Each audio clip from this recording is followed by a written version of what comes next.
Hey everybody, welcome to another episode of Friends Talking Nerdy. This is Tim Jousma, and with me I have the greatest legal mind in the Pacific Northwest. It is Professor Aubrey. Hey, everybody. We are joining you this Wednesday, if you are hearing it on the debut day, of course.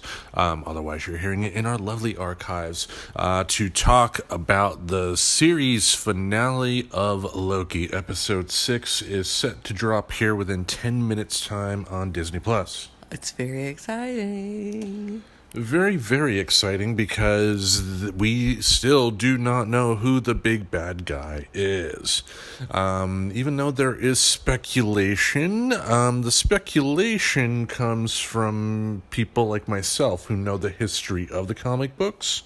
Because I was listening to somebody else talk about the show, and they made a valid point about WandaVision and like the Agatha Harkness clues, to where, you know, if you know the comics as, you know, much as I do or other people do and whatnot, some of this stuff may seem like it's way too obvious of a clue that it has to be something else, but a majority of the audience is still coming to this with fresh eyes.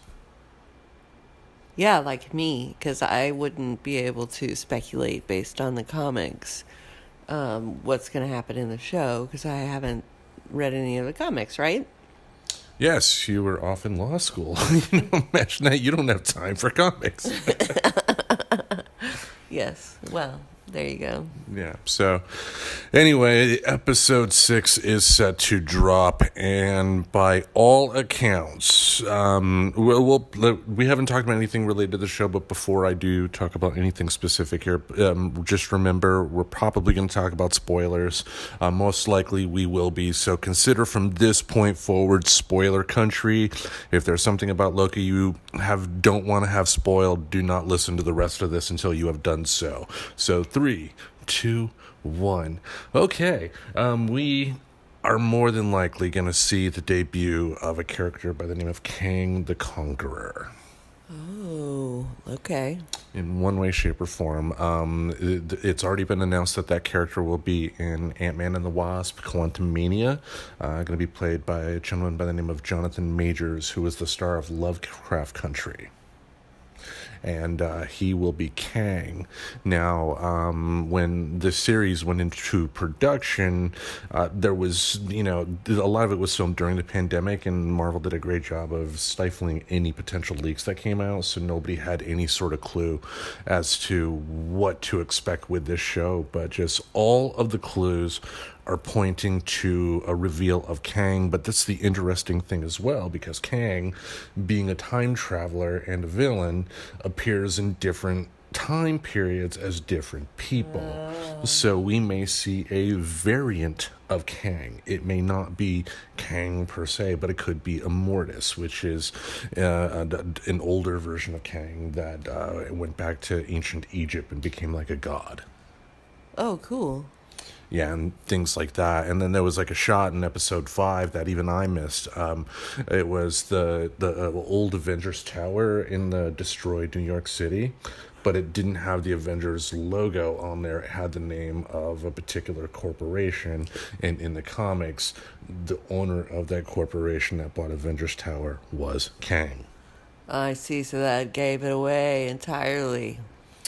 Yes, I mean, having said that, there's still another theory I heard that we could potentially see would be that the big villain of the show is like a King Loki. There's one more Loki variant that they have not discovered yet. They defeat him, everything's good, and then you have a post-credit scene to where Kang comes out and makes an appearance. But overall, just the clues are pointing to the debut of Kang the Conqueror, and if that is the case, I am very excited.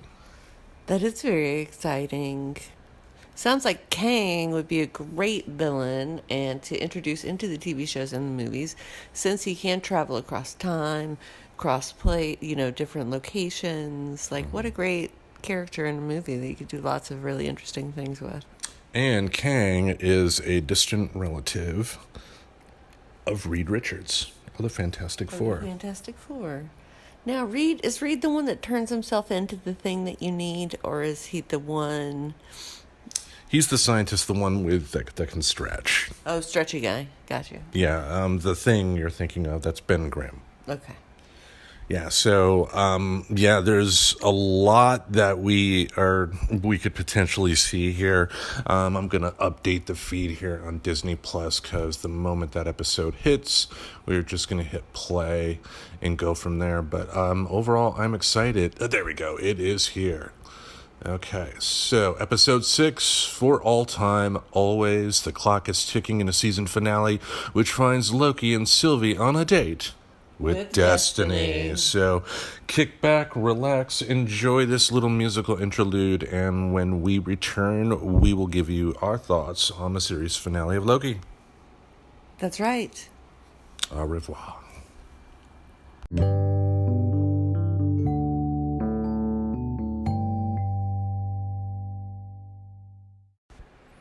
All right, welcome back. Loki, the season finale just wrapped up here. I am joining you solo right now. The professor, she gave it an admirable try, but she is now asleep. So anyway, like I said, just wrapped up with Loki, and I think if you sit and watch it, you're probably going to have the same reaction I did. If you're the type of Marvel fan that I am, it's going to be two reactions. On the one hand, you are going to be disappointed in this episode because not much really happens in terms of the story, and it ends on essentially a to be continued, which I can be frustrating. Now, one little clue I gave at the start here, instead of a post-credit scene, they had a little teaser at the end letting us know that there will be a season 2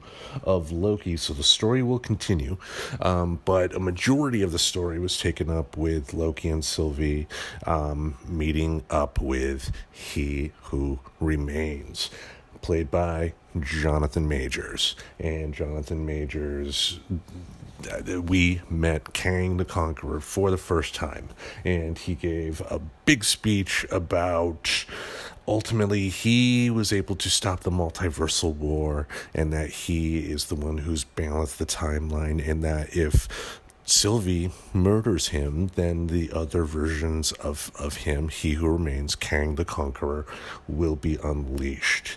And at the end of the episode saw Sylvie put a sword through his heart. So there's that. And also at the end of the episode, Loki is able to return back to the TVA. Mobius was able to actually take control of the TVA. And after Loki reappeared and, desperately, said what happened, Mobius told him, you're an analyst, and essentially Loki is now an employee of the TVA. So there is that. Now, like I said, as far as an individual episode of a TV show, it's bad. It is not good. Having said that, the positives it brings, for me at least, are the foreshadowing of the future. Knowing the character that we have, knowing the various aspects of Marvel chronology in the comics that character has had, knowing the history of that character in the comics. Nathaniel Richards, one of the distant relatives of one Reed Richards. So with this, we did not get the name of the scientist person because He Who Remains said he was a scientist in the 31st century, but in the comics that is Nathaniel Richards. And so unofficially, we've also had the debut of the Fantastic Four. It's canon right now, so you're going to like it if you're a longtime Marvel fan like me because of what it's setting up. What this episode ultimately is a 1-hour TV show version of the reveal of Thanos in the post-credit scene of the Avengers. So overall, with the to be continued ending like it was just like, that's it, kind of like the Sopranos series finale. You just like, really, you do expect a lot more, and it just ends. But the future is definitely looking bright. So we get a Loki season 2. This is the first Marvel show that officially has announced that it will have a season 2.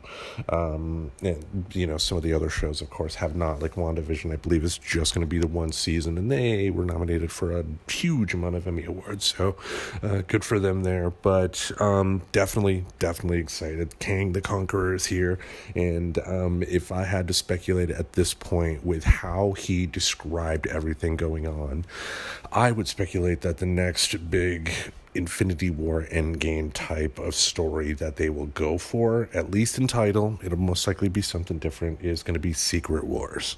That is my guess, and I'm not the first one to make that, so I'm not trying to proclaim I'm smart, but anyway, just in one way or another, you will enjoy this episode. It can be a little frustrating due to its weaknesses, but for what it tells about Marvel's future, you're going to be very excited. So anyway, thank you all for listening. We will see you next time. Subscribe to Friends Talking Nerdy on iTunes, the Google Play Music Store, as well as Spotify. Remember to support Friends Talking Nerdy on Patreon. Goodbye, darling.